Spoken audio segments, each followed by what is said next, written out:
Hey, I'm Dr. Jeff Yu, a board-certified ER doctor in the USA and Canada, and today I'm going to be reviewing the Pitt Season 2, Episode 6. Let's get to it. I'm in. Bag him.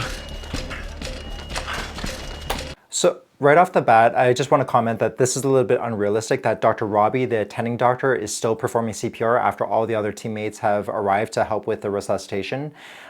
In real life, attending doctors typically don't perform CPR, and this is not because attending doctors are lazy or because CPR is beneath them. It's because once you become hands-on and task-oriented, you lose your ability of situational awareness and everything else that's going on in the room. So typically, when all the other team members have arrived, you would get someone else to perform CPR. You would delegate that task out, and the attending doctor would move down towards the waist of the patient with their fingers on the femoral pulse to gauge how effective chest compressions are. And that would allow them to have a general sense of what's going on and be able to guide people to, CPR, give different medications like epinephrine, and run the resuscitation. Defib pads. Friend place. Okay, holding compressions. Good square line on the end-tidal CO2. So it looks like the patient's in coarse VF, or ventricular fibrillation, which is a shockable rhythm. Defib. Charge at 200. Charged. Clear. Stand by with epi. Ooh. So it looks like there's blood coming up from his airway, which is not a good thing. Typically what we would think about is pulmonary hemorrhage. And in someone that has alcoholic liver cirrhosis, what can happen is your liver stops producing vitamin K, and this can cause your blood to not clot very effectively and for you to start bleeding in many different areas, not only in your GI tract or your stomach and your intestines, but your lungs can kind of fill up with blood as well, and this can really impact someone's ability to oxygenate their blood. Suction that tube. Not in the esophagus, are you? Definitely not. I passed right through the cords. So what Dr. Robbie is asking Langdon is if he accidentally put the tube inside the esophagus, which is like the digestive tract, instead of the trachea. So this is quite common in novice airway operators when they're intubating, because the trachea, the entrance of the trachea is the larynx, and directly behind the larynx is the esophagus. So if you haven't had a very good visualization of the larynx, you can accidentally pass it down into the esophagus. And in someone with liver cirrhosis, if you put it in the esophagus, you would puncture what we call an esophageal varix, which is a dilated blood vessel, because there's a lot of portal hypertension, or like a lot of pressure inside the liver, which causes these blood vessels to balloon out. Langdon says that he had a very clear view of the cords and saw the tube pass through, which is one of the best indicators for confirming that you are in the correct position. The other ways that we would confirm that the tube is in the correct position is by using end-tidal CO2 and by listening for bilateral breath sounds. Good breath sounds. End-tidal CO2 confirmed. Yeah, so end-tidal CO2 measures the amount of carbon dioxide that's expelled every time that you expire, and that confirms that you're in the correct position, but it also gives us a measure of how effective chest compressions are and how good blood perfusion is throughout the body while the patient's receiving CPR. His lungs are filling up with blood.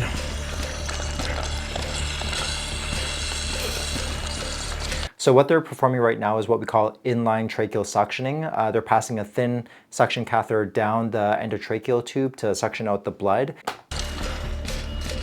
Okay, rhythm check. Asystole. Push the epi. So he's in asystole, which is a very poor prognostic factor for Louis over here. Asystole is not a shockable rhythm, so they wouldn't be able to defibrillate the patient more. Essentially, at this point, we would continue to give epinephrine every 3 to 5 minutes. Typically, we rotate chest compressors every 2 minutes because of the amount of fatigue. Like, it's incredibly tiring to perform chest compressions. So in real life, Dr. Robbie would cycle out and he would delegate the task to one of the nurses to perform CPR. Yeah, so if that amount of blood is coming out of the endotracheal tube, there's a very low chance that Louis is actually getting any oxygen into his lungs because essentially his lungs are completely filled with blood. Someone that has massive pulmonary hemorrhage like this has a very, very low chance of survival. Sometimes in a younger, healthy patient that has something like this, we could consider something called ECMO, which is extracorporeal membrane oxygenation, which is essentially a machine that both pumps blood forward and oxygenates the blood. But you would only consider this if there is some way to definitively treat the underlying issue. And Louis' issue is that he has end-stage liver cirrhosis, so he wouldn't be a candidate for ECMO. Pulmonary hemorrhage from liver failure. There we go. Is he going to make I it? called that.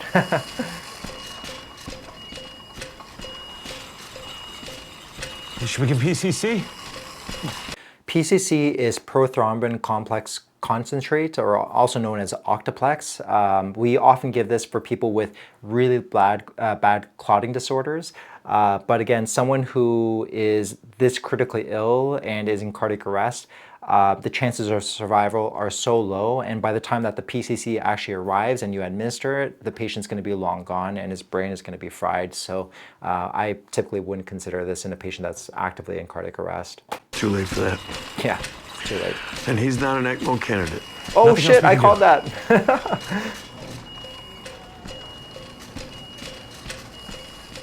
No, I think we're done. Louis. Louis.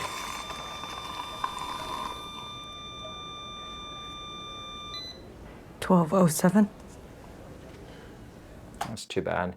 You know, I think one of the things that they're showing here is we do have a lot of what we call frequent flyers in the emergency department, or frequent visitors who come in, and you develop these relationships over time. And when one of them is critically ill or dies, it does feel quite sad. Like you just, you see them over and over again, and you get to know their personality and their likes and dislikes. And you know, sometimes that can be a little bit frustrating because, you know, most of the time they're not coming in with anything majorly acute. But yeah, it is quite sad when these patients die on you. Usually, leave the ET tube in for the coroner, but Louis is a chronic alcoholic with end-stage liver disease, not a coroner's case. That's true. We would leave the endotracheal tube in for cases that are going to be investigated, but cases that aren't going to be sent for a coroner, we just remove it and clean them out and send them down to the morgue. I think it's a really tough job to clean a dead body. For me, even when I see a stone cold dead body that's kind of just lying there after a resuscitation, it is quite morbid for me to see a dead body just lying there cold. It's a very bizarre thing. Okay, now we roll him. Ready? Go! Oh my God, is he still alive? No, that happens. Yeah. These frequent flyers. Yeah, the groan happens when you roll them over, just because there is a forced expire with the pressure that happens when you kind of roll them onto their side. That's quite frequent. With someone this size, you would probably realistically need 3 or 4 people to actually physically roll and keep him in that position while they wipe his back down. What's the hardest part of this job? It's pretty thankless, and that can be tough. You've seen the burnout rates. I'm sure it teaches that in school. Yeah. All my closest friends left after COVID. Yeah. Some during. But I don't blame them. Yeah, emergency medicine has, I think, the highest burnout rate among all of the different medical specialties. I believe the burnout rate is around like 65% of people reported symptoms of burnout. And this is just among ER doctors. And I think in the post-COVID time, I've certainly noticed at my ER that the turnover rate, especially among nurses, has been incredibly high. Like there's so many new faces in my ER that oftentimes I come in, I'm like, who are you? Why do you keep coming back? Why don't you, just finish up here and then go help Perla for a bit. Yeah. I think emergency Great, medicine is thank a you. very thankless job, but is a calling. I think you have to just love the action and the pace of emergency medicine to be able to keep coming in to do that job over and over again. He never really wanted kids. But Rhonda wore him down, and when she finally got pregnant, he changed his tune, he got excited. And then about a month before the baby was due, Rhonda and the baby were killed in a car crash. Oh shit, dude. Though he never really came back from that. Damn, bro. Yeah, I think addiction and alcoholism is often self-medication for some kind of trauma that people have experienced. And I think a lot of people forget that. People just see the end result of the addiction and just say, oh, like, why are these people killing themselves? And they don't realize that there's just tons of pain and trauma that kind of lies beneath the skin. Very sick. When did it start? An hour ago. After he won a hot dog eating contest. A hot dog eating contest. How many you eat? 36. Damn. Still a lot. I pulled Zofran. Go for it. All right, this should help. Stick it under your tongue, let it dissolve. Zofran, also known as ondansetron, is a powerful anti-nausea medication that we very frequently administer in the ER. The thing with hot dog eating competitions is that, I don't know if you guys have ever seen this in real life or I've seen videos of it, but typically what they do is they like lubricate the hot dog in water and then like just slide it down their throat. And this is incredibly dangerous for not only a stomach perforation, but a perforation to your esophagus. And when you're distending your abdomen that much, it's just not very safe. Oftentimes people that are in these eating competitions force themselves to vomit afterwards, which also produces a huge amount of force inside of their GI tract that puts them at a higher risk of secondary injury. Okay. Are you taking any? Oh, bro. I hate vomit. Thank you. Just enough to wet your whistle. So, how'd you get your start as a competitive eater? Oh. Oh. Bro. Any pain here? Patients with lunch trays have been admitted. They're boarders. They're waiting for a bed to open upstairs. What about the others? Non-admitted patients. They can have sandwiches or juice boxes. Just make sure they're not NPO. It's nil per. NPO means nothing by mouth. People who are NPO are typically waiting for surgery or they're critically ill and have a potential to have either procedural sedation or an intubation. Os, it's Latin for nothing by mouth. NPOs are waiting for surgery. They'll beg, spit, and curse for food, but you gotta stay strong. Hey, I've been waiting for an hour. When am I gonna see a fucking doctor? Excuse me!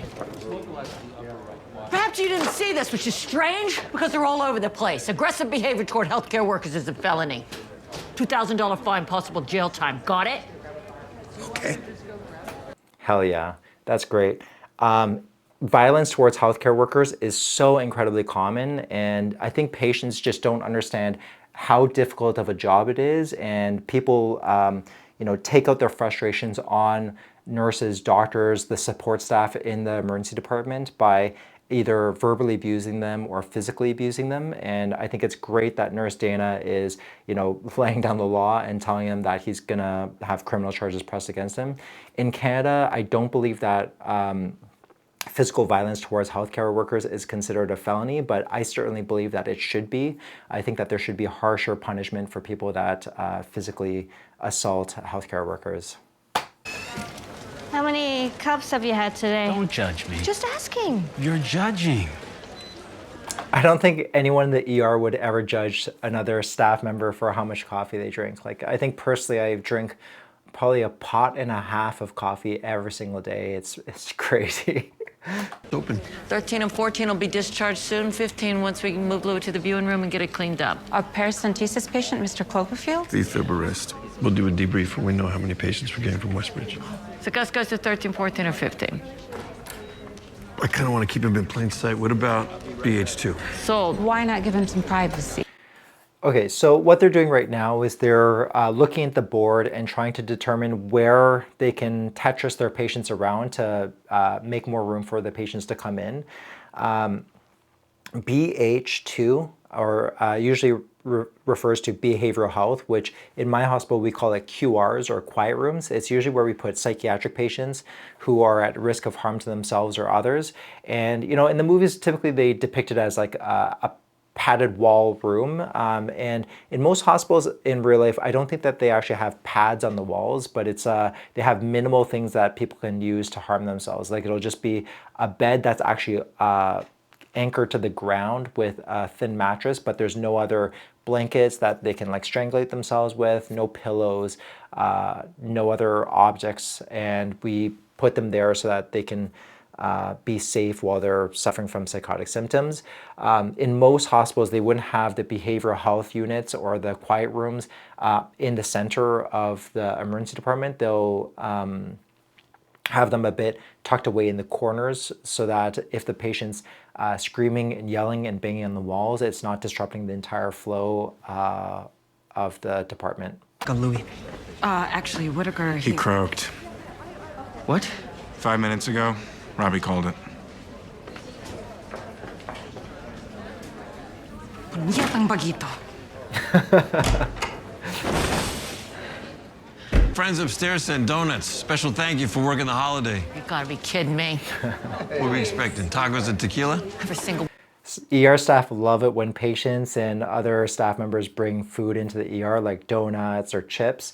I think for me personally, the best food that people brought in have been fried chicken. And one time, a lady that I had seen a few days prior came in and baked me a cake, and she brought it to the ER during the daytime, I think around noon. And when she asked the triage nurses what time I was working, they told her that I was starting at 6.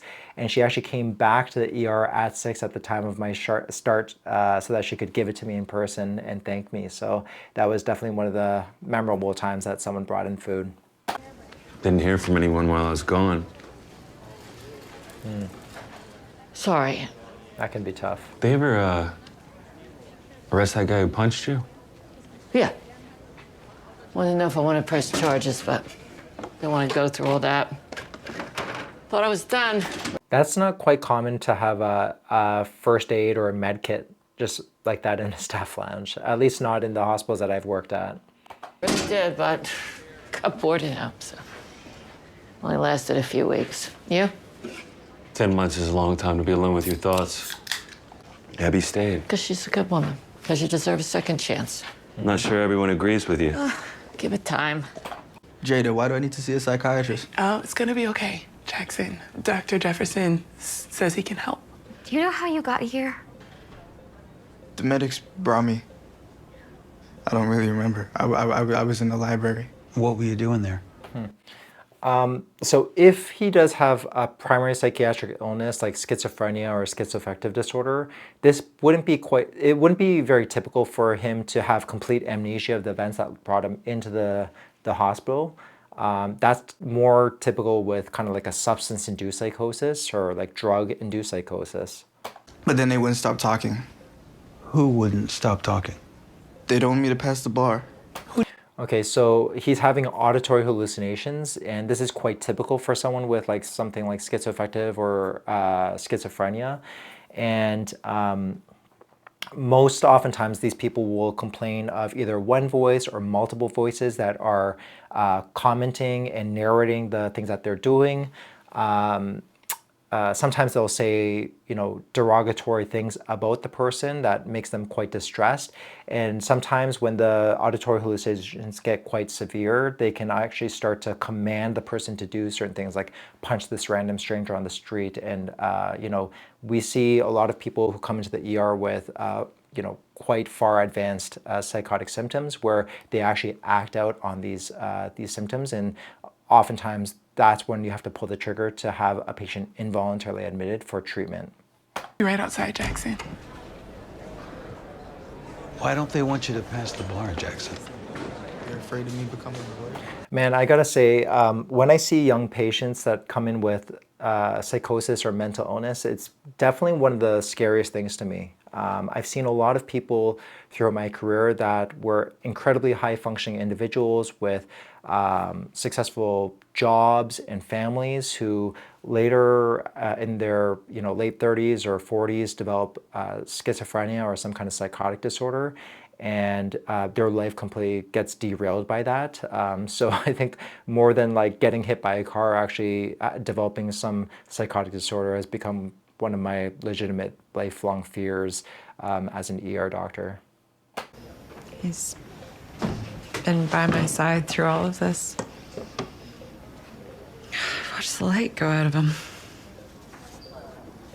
So have the kids. That's what happened to my auntie when my Uncle Gerald got sick. What they're referring to is what we call caregiver burnout.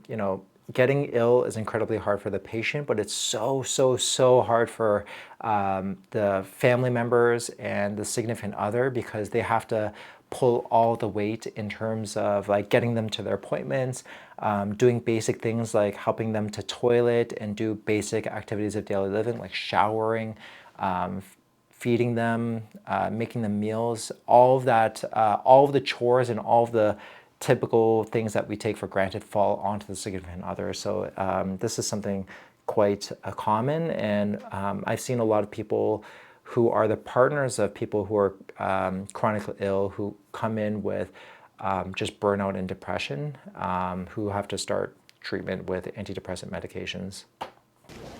This is a very low subdissociative dose of ketamine. You might feel a little weird, but I think it's going to help with the pain. Ketamine is a medication that we very frequently use in the emergency department for many different things. We use it for intubation, we use it for procedural sedation, where we're doing things like fracture reductions or shoulder reductions, but we also use it for pain. And what she said is that they're using a subdissociative dose of ketamine. Typically, we would give doses of 0.1 milligrams to 0.3 milligrams per kilogram, and that will treat the patient's pain without making them get super loopy and high. And it's just one of the ways that we can treat the pain without going on higher doses of opioids like hydromorphone and fentanyl, where it puts them at risk of actually stopping to breathe. You're taking care of me, the kids, the house. It's too much for one person. I'm not the one battling cancer. Paul? Hey, you're in pain every day, fighting for your life. I'm happy to do this for you. You're my wife. Now let's go home and forget this day ever happened. Typically what I would do if I was the doctor in this situation is I would bring the husband into a separate area and actually check in with them one-on-one to see how they're doing from a caregiver burnout perspective, because sometimes there are other supports that we can implement, like home supports if they have coverage, so that the caregiver is actually getting extra assistance, like for basic things like feeding them, cooking, toileting, showering, all these things. Gus here's wondering if he's clear to eat. As long as it's a liquid diet. We have the results of your CT scan. Your jaw should heal without surgery, which is good news, but it will be a few weeks. Before I can eat? Solid foods, yes. Yeah, this is true. People with mandibular fractures won't be able to chew. Sometimes if the mandibular fractures are actually quite displaced, they actually need surgery, and they get their teeth wired, which is essentially they get braces to actually wire their teeth shut together so that the bones don't move. And people typically have to drink out of a straw, like through their teeth, to get their nutrition in. Or you can have food pureed with liquid in a blender. I don't have a blender. Yeah, that's another issue. If someone is incarcerated, you have to always think about, what resources they'll actually have when they go back to jail. This is something that we always have to consider when I'm sending patients back to jail as well. There are some jail doctors and jail nurses that will be able to provide further care, I think like oral antibiotics and some basic wound care, but I think it's quite basic what they do for them in jail. People are Pain medication, antibiotics, liquid diet, pulse ox a few times a day, and then also dressing changes for the laceration. Which he can get at his correctional facility. Or he stays here for a few days and we get him on the right track to healing. So what they're debating right now is what we call a social admission to hospital, where the patient medically does not actually need an admission, but they're admitting the patient to hospital for just like other social reasons to make sure that they get the adequate care. And I deal with this quite a lot working in downtown Vancouver, where I work a lot with people who have mental illness, drug addiction, and homelessness. And oftentimes I'm advocating with the admitting services to get them admitted just because, you know, if they have something as simple as like a cellulitis of their leg, like a simple skin and soft tissue infection, but they're living outside in the cold, raining environment with very poor access to shelters and low chance that they'll actually go to the pharmacy to fill their prescription for antibiotics, there's going to be a lower chance that they're actually going to improve from this infection. So sometimes I will advocate to try to get them admitted to hospital so that I can just get them in better condition. We don't have any inpatient beds. He would board down here for 3 days. We're still getting runs from Westbridge, and we cannot tie up behavioral for that long. Dr. Al-Hashimi, Dr. Jefferson wants to talk to you about it. So this is the reality of working in the ER. You have to constantly think about the limited resources that you have, and one of those limited resources is having beds and spaces to see new patients. If you give that bed away to a patient who's going to stay in your ER for 3 days just for nutrition and a warm place to sleep, that means that you have one less space to actually see further new patients that come in with, you know, potential critical illness. And given that another neighboring hospital is on diversion and all those patients are being brought to this hospital, it's definitely one of the factors that would come into play whether you want to do a social admission or not. Why don't I call the prison doctor and find out what they're working with over there? Thank you. My pleasure. Yeah, this is absolutely something that I would do as well. I would get the social worker to connect with the prison doctor to see, you know, if the patient is going to be actually safe to go back to prison and if they'll get adequate care and analgesia or pain control for the mandibular fracture and the rib fractures. If you don't adequately control the pain from the rib fractures particularly, he's not going to be taking as deep of breaths, and because the lungs won't be expanding fully, he's going to be at very, very high risk of developing a pneumonia and just end up right back in the hospital with sepsis and potentially die. So these are all things that you have to be considering as an ER doctor. He's here because somebody kicked the shit out of him. I think you're missing the point. We have more to offer. Robbie, got 4 more coming our way. Okay, got it. What you're trying to do is very noble. We don't have the resources to spare. Okay, then. Yeah, the constant dynamic between the two of them is that Dr. Robbie is a realist who knows and understands the challenges and the limitations of the ER, and Dr. Al-Hashimi is coming in with a very idealized view of like what we should be doing for patients, and that can be really, really tough. Like, you don't want to become so jaded to the point where you're just like, you kind of throw up your hands and say, oh, can't help you there. But I think just having some kind of balance between the two of these guys is like where you want to be. Everything I've done in my career is an effort to improve the system. Just because you know it's broken doesn't mean you stop trying. Yeah, I can agree with that. I think both of them have good points. What is she saying? I think she had a stomach ache and she might have passed out. I'm not 100% sure. Okay. We're just gonna need to wait for an interpreter because I need to ask a million questions and I can't do it this way. So just call me when IT comes down. That is one of the realistic challenges of working in healthcare is if you don't have access to interpreter, it really limits the ability to get a proper story of like what the patient came in with and what their symptoms are. And the reality is providers will typically kind of veer on the side of over-investigating, where you just don't know what's going on. So you just like scan anything in that area, do a full panel of blood work, and just cast the net very, very broadly so that you're not missing anything because the history is limited.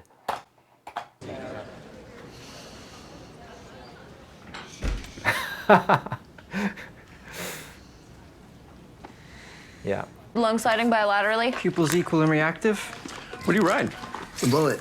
Oh, Royal Enfield, ankle breaker, thumper. This is kind of realistic. So I used to ride motorcycles as well, and whenever I see someone that has a motorcycle that comes in with an injury, I often do ask them what kind of bike they ride, and I talk about my days riding motorcycles as well.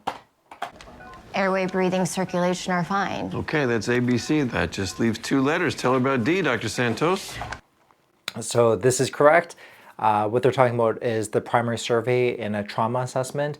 You go airway, breathing, circulation. D is for disability, checking the neurologic status. And E is exposure, where you completely strip and flip them, where you do a log roll. So you expose their back, feel along their spine, and make sure that you're not missing any injuries there. Okay, no midline tenderness, nexus negative. No obvious brain. Nexus is a set of 5 criteria that's used to determine how high or low risk someone is for a cervical spine fracture or injury. He would fail Nexus. Essentially, he would be Nexus negative because he has a distracting injury to his knee. Therefore, he would need to get some kind of imaging of his neck, either an X-ray or most typically a CT scan in a motorcycle accident like this. Your spinal cord injury. That just leaves E, Joy. Can I buy another vowel? Dr. Whitaker. Exposure. AKA strip and flip. Strip and flip, I call and we'll that log too. roll 'em. What do we have? Whoa. Through the deep fascia. How's it look? Definitely gonna need stitches. How many? A lot. It could be an open joint. We'll do a saline load after CT. Lever sign negative, ACL intact. Okay, ready to roll.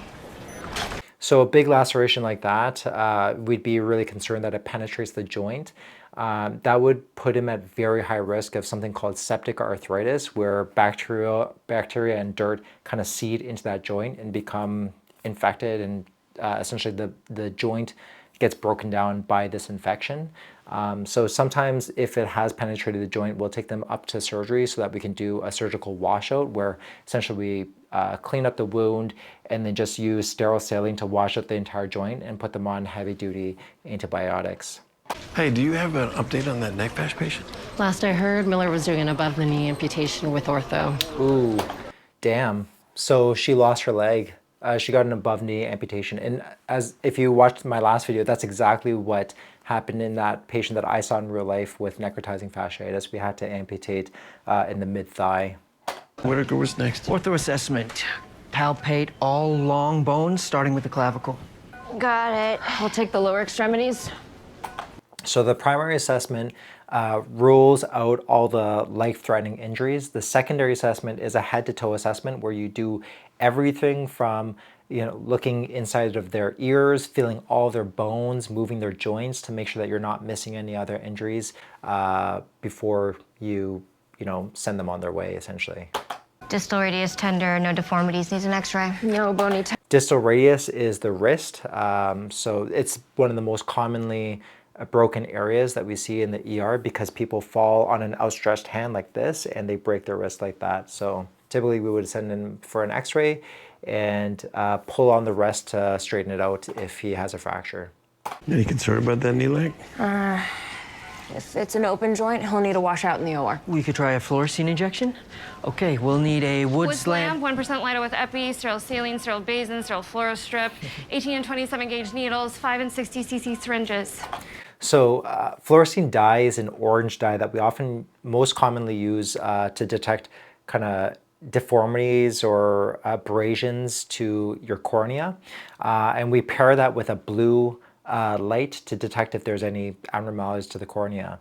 Sometimes if we're concerned that there might be a joint injury, we'll inject this orange dye into the opposite side of the joint where the injury is, and we'll use the blue light on where the laceration is to see if some of that dye leaks out of the joint or out of the cut to determine if that injury has actually penetrated into the joint.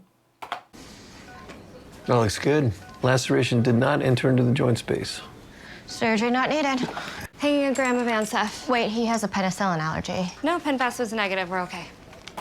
Ansef is the most commonly prescribed antibiotic for skin and soft tissue infections and also for prophylaxis to prevent an infection from coming into the skin, like a big gash like that.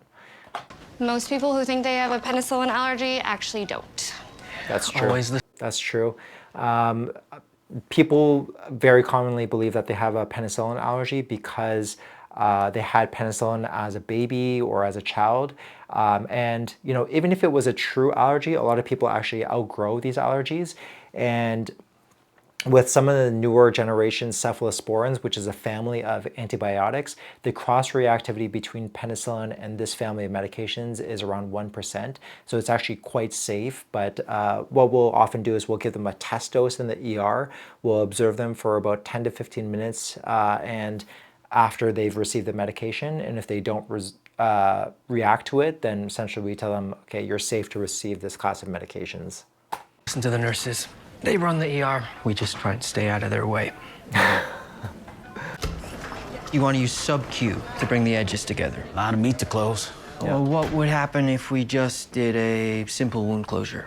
You take the stitches out in 10 days, the wound opens, dehisces. Exactly. So yeah, so what he's talking about is the specific type of suturing that we need to do for open gaping wounds, particularly over a site of tension. Like the knee and the shin are two of the most notorious areas of tension where wounds will fall apart if you don't pay particular attention to how you're stitching it closed.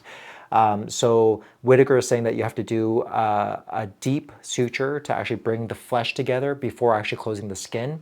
And in real life, what we'll do to close the skin is what we call either vertical mattress or horizontal mattress stitches, where it causes the skin to actually pucker up so that the actual wound edges have zero tension so that they can heal properly, so that they don't dehiss, which means that the wound just essentially like falls apart when you remove the stitches. Can we see your sub-Q? You my guest? If you insist. This guy's such a nerd. So, start deep. Yep. Come up at the dermis. Yeah, deep to shallow, shallow to deep. Big bites help the tissue close. Superficial to deep. Mm-hmm. So you bury the knot. Bingo. Avoids bumps on the scar line. 3 ties, not 4. Yeah, that's beautiful. And then you cut it short, not too short. I wonder how they did like this. to Like, it looks like a slide. real flesh wound. And I wonder if they just like had some kind of like cadaver leg, but it looks like the wound actually looks like it's live flesh. It doesn't look like flesh when it's dead from a cadaver. Looks kind of like more gray and kind of dehydrated, but this actually looks like a fresh wound. So I wonder how they did that. My scissors down on the knot. Turn it 45 rotate degrees. up 45 degrees before Nice. I cut. That is exactly how we do that. Can in use real 2 more life. sub-Qs. 1 above, 1 below. But the wound now looks like it's the fascia that he brought together looks like there's a big spreading apart. So in real life, you would bring the fascia and the deep tissues much closer together. Right, left, yeah. So, oh, it's a good stitch Back to job. check our work. Nope. I need a silastic loop drain. That looks great. That does look good. It's thanks to your fine instruction. Must be fun to work here. Well, sure is. First week for these two. How you guys liking the pit? I feel like I was born to do this. Hard pass. I'm shooting for pathology. I like medical mysteries, but I don't really deal well with people. You So have she an revealed interesting- herself going into pathology. Interesting. I think everyone was kind of wondering what she wanted to go into, and it was quite clear that she wasn't like an emerge gunner, like I forget what this guy's name, Ogilvy. So pathology is a medical specialty where you don't have any patient contact. You're essentially looking at slides and like tissue samples from the operating room, and acting as a consultant for doctors that are face to face with patients. Well, no, you shouldn't be riding at all. Right now, that's a non-displaced fracture. If you fall on it again, you're gonna need to go to the OR. No worries, Doc. I won't fall again. Uh-huh. Yeah. The problem with riding motorcycles is that it's it's rarely your fault. Like one of the biggest accidents that I had that ended my biking career was I was riding on the highway with two of my friends, and we were kind of going on to an off-ramp exit, and my friend who was riding behind me actually was on his throttle looking behind him for some reason and actually collided into my back tire, and both of us crashed and were rolling on the ground on the freeway. And my friend broke his olecranon and had a bunch of gravel stuck inside of his wound that required a washout, and I broke my toe and had a bunch of road rash, but thankfully I didn't have any other serious injuries. But both of our bikes were completely totaled, and after that I was like, oh fuck it, I'm not going to be riding a bike anymore. Dr. Santos, you had an ileus patient. You neglected to mention a history of appendectomy. There was no history of appendectomy. It was in your note. I may have forgotten to proof check it. I was using the app that Dr. Al-Hashimi suggested to catch up on my charting. Wonderful. Dr. Al-Hashimi. So this is a major issue with AI scribes where it documents inaccuracies, and because we're so busy in the ER, it can be really challenging to actually sit down and proofread these charts. And I found that when I did a trial over a few shifts of using one of these newer AI scribes, it took me longer to sit down, proofread, and actually correct all of the mistakes compared to when I was just sitting down and dictating a note from scratch. Interestingly, I think one of the biggest news in emergency medicine is that there's a class action lawsuit. I think it's against a hospital or a group of ER doctors where they were using an AI scribe and recording these conversations without the explicit consent from the patients. And when the charts were made using these AI scribes, it hallucinated and made a bunch of inaccuracies that went into their legal medical documentation, which is obviously a big issue. The patient also has a history of headache, followed by Dr. Park from urology. That should probably be neurology. Yeah. Unless urologists are now treating migraines. Another example that should have been caught by proofreading. Dr. Santos. Yep, won't happen again. Wait. Inumin mo to. Thanks, Ron. 6 hours to go. You got this. All right, so that's it for Season 2, Episode 6. If you found this review helpful, informative, or entertaining, please give it a like and subscribe to the channel to feed the algorithm, and I'll see you in the next one.